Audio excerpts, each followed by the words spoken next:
जबकि पाकिस्तान बनने की तहरीक जब चल रही थी तो उस वक्त बड़ा, बूढ़ा, छोटा, जवान, हर एक के जुबान पर यह नारा था कि पाकिस्तान का मतलब क्या, ला इलाहा इल्लल्लाह। यह नारा तारीख के औराक में है और अब भी पाकिस्तान में वो बूढ़े जिंदा है, अब भी मौजूद हैं। अगर उस वक्त वो बड़े नहीं थे तो वो छोटे थे, उनकी बचपन थी और वो बचपन में ये कूचों में और सड़कों पर ये नारे जलसों में लगा रहे थे कि पाकिस्तान का मतलब क्या, ला इलाहा इल्लल्लाह। वो नारे लगाने वाले बच्चे अब बूढ़े हैं, वो आज भी मौजूद हैं। और तारीख से अंधे लोग तारीख को नहीं उठाते, तारीख को देखना चाहिए। तारीख में ये सब कुछ महफूज है।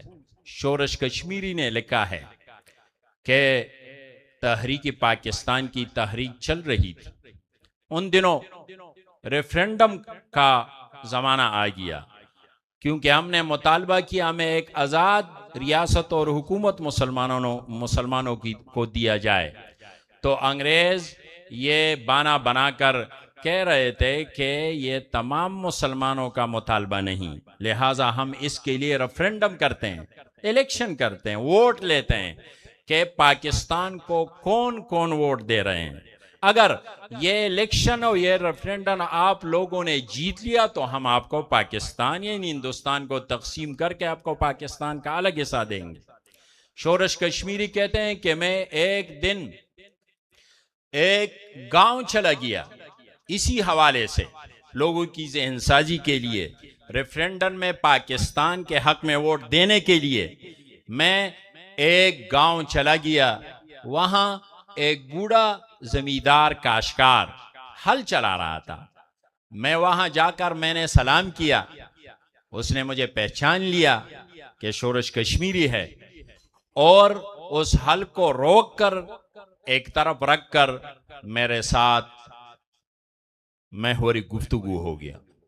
मैंने पूछा, बाबा रेफरेंडम और इलेक्शन के दौरान तुम्हारा वोट पाकिस्तान के हक में होगा या का पाकिस्तान के खिलाफ होगा? तो उसने मुझे कहा, शोरश कश्मीरी, अगर मैं पाकिस्तान को वोट ना दूं तो इसका मतलब है कि मैंने खुदा को वोट नहीं दिया, क्योंकि पाकिस्तान खुदा के नाम पर, ला इलाहा इल्लल्लाह के नाम पर बन रहा है। मेरा वोट जरूर पाकिस्तान के हक में होगा। तो उस वक्त तो एक हल चलाने वाला काश्तकार भी ये समझता था और इसके दिल दिमाग में ये बात थी कि पाकिस्तान ला इलाहा इल्लल्लाह के लिए बन रहा है। लेकिन आज सेकुलर और लिबरल तबका वो मीडिया पर, इलेक्ट्रॉनिक मीडिया पर, प्रिंट मीडिया पर, शो टाकों में, टॉक शो, सेमिनारों में, कॉन्फ्रेंसों में आवाम के जहन में ये बात रखने की कोशिश कर रहे हैं कि पाकिस्तान किसी नजरिए के तहत वजूद में नहीं आया। ये झूठ है, ये तारीख को मसा करने के मुतरादिफ है। मैंने अर्ज किया कि उस वक्त जब तहरीक चल रही थी तो शोरश कश्मीरी जो इस तहरीक का हिस्सा था और वो इस तहरीक के लीडर थे, वो तारीख रकम कर रहा है कि ये बात तो उस वक्त के काश्तकार के जहन में भी था, ये बात तो बच्चे बच्चे की जहन में थी कि पाकिस्तान का मतलब क्या, ला इलाहा इल्लल्लाह।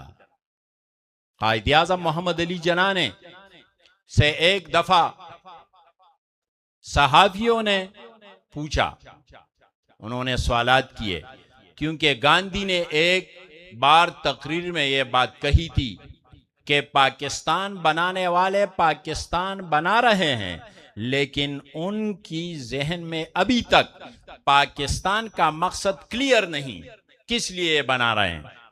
तो दूसरे दिन सहाफियों ने मोहम्मद अली जिन्ना कायद आज़म से एक मौका पर सवाल किया कि गांधी जी कहते हैं कि पाकिस्तान बनाने वालों की जहन में अभी तक पाकिस्तान का कोई मकसद नहीं, किसी बगैर मकसद के बना रहे हैं।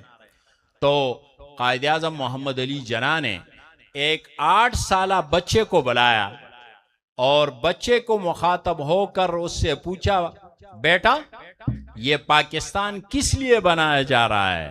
उसने कहा, पाकिस्तान का मतलब क्या, ला इलाहा इल्लल्लाह। और कायद आज़म रवाना हो गए और साफियों का कि ये मेरा जवाब है। पाकिस्तान का मकसद पहले दिन से मुतय्यन और मुकर्रर, पहले दिन से यही था कि पाकिस्तान का मतलब क्या, ला इलाहा इल्लल्लाह।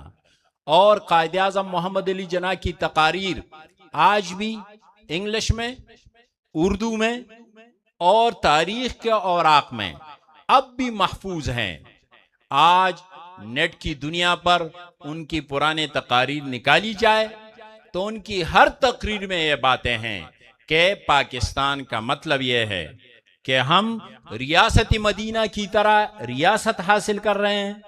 हम यहाँ इस्लाम के उसूल और कवानीन को बतौर तजरबगा इस दौर में तजरबा करके दुनिया को दिखाएंगे कि इस्लाम की आफाकी कानून और उसूल तमाम दुनिया की फलाह व बेबूद की जामिन उसूल और कानून है। वो कह रहे थे कि हम तो पाकिस्तान एक तो तजुर्बा के तौर पर हम हासिल कर रहे हैं, बना रहे हैं। तो पहले दिन से पाकिस्तान का यह मतलब था।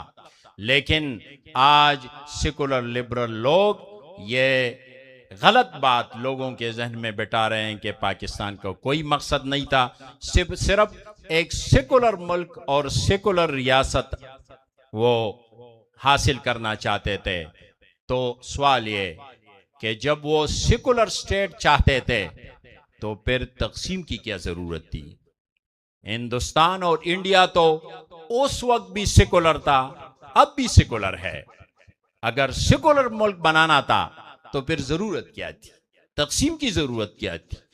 10 लाख लोगों ने तहरीक पाकिस्तान के दौरान पाकिस्तान को मारेज़ी वजूद में लाने के लिए कुर्बानियां दी। बूढ़ों ने कुर्बानियां दी, शहादतें दी, जवानों ने दी, उलमा ने दी, यहां तक कि इस मुल्क की माँ और बेटियां उनकी इस्मतों से केला गया, इसलिए कि हम एक इस्लाम के नाम पर मुल्क हासिल कर रहे हैं। इसलिए हमारी इज्जतें, हमारा माल, हमारी जान इस पर कुर्बान हो जाए। यकीनन कुर्बानियां दी गई, लेकिन पाकिस्तान के 78-79 साल हो गए, अमलन ला इलाहा इल्लल्लाह पाकिस्तान में नहीं आया। इस ला इलाहा इल्लल्लाह और मकसद पाकिस्तान के साथ खेल खेला गया, धोखा किया गया। अभी तक ना पाकिस्तान के अदालतों में ला इलाहा इल्लल्लाह का निजाम है, ना तौहीद का परचम और अलम बुलंद है, ना नबी अलैहिस्सलातु वस्सलाम की सुन्नत और सीरत का अलम बुलंद है। ये हालत है पाकिस्तान में। वो पाकिस्तान जो ला इलाहा इल्लल्लाह की बुनियाद पर मारिज़ वजूद में आया था, आज पाकिस्तान में मज़ार और दरबार आबाद हैं और मस्जिदी वीरान हैं। आज पाकिस्तान में खुराफात और बिदात का बरमार है और पैगंबर की सुन्नत की जनाजे निकाले जा रहे हैं। ये हाल है पाकिस्तान, इसलिए बनाया गया था। आज हम सब रोना रो रहे हैं, हुक्मरान, अवाम, पाकिस्तान के हालात दिन ब दिन बद से बदतर हो रहे हैं। माशी तंगी है, सियासी इस्तेहकाम नहीं है, बदअमनी है। यहाँ रोज बरोज माशी तंगी, महंगाई, बदअमनी, बेरोजगारी, इस तरह के मसाइल रोज बरोज जन्म ले रहे हैं, बल्कि बढ़ रहे हैं। इसका हल क्या है? कोई कहता है इसका हल यह है कि माशी तौर पर जब हम मजबूत ना हो, कोई कहता है कि अमेरिका से हमारे ताल्लुकात जब तक अच्छे ना हो, कोई कहता है हमें सेकुलर बनना होगा।